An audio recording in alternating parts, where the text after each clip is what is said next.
ভেবেছিলাম কার অভিনয় কথাগুলো দেখে বা শুনেন, কোন কথাগুলো সময় শুনেন, যে কথা বলছি আমি। শাকিব খানকে দেখে ভেবেছিলাম, সত্যি কথা। সত্যি ওকে কথা, শাবনূর পর শাকিব খানকে দেখে মনে হচ্ছিল যে আমার এক্সিলেন্ট, এক্সিলেন্ট। এই ধরনের ভিডিও তো আমি করব।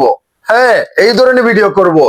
এক সময়ে পর্দা কাঁপানোর নায়িকা, আমাদেরকে আপনারা জানেন, সবাই কিন্তু জানেন, চঞ্চল টাইপের চরিত্রে অভিনয় করতো আমাদের জনপ্রিয় সবার ক্রাশ আমাদের শাবনূরকে দেখে ইন্ডাস্ট্রিতে আসার স্বপ্ন দেখেছেন, এমনকি মেগাস্টার শাকিব খানকে দেখে, পর্দায় দেখে উনিও চাচ্ছিলেন আমিও পর্দাতে আসব, আমাকেও টিভিতে দেখবে।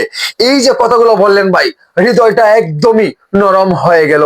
এত স্মুথলি একজনকে অনুকরণ করে চলচ্চিত্র জগতে আসা, এতে বিগ লেভেলের পাওয়ার।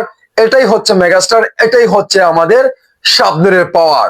শাবনূরের সিনেমা দেখে, শাবনূরকে দেখে, শাকিব খানকে দেখে নায়িকা এমনকি অভিনেত্রী হওয়ার স্বপ্ন দেখেছেন, এমনকি বাস্তব হয়েছে, নাটকে এসেছে। Wow wow.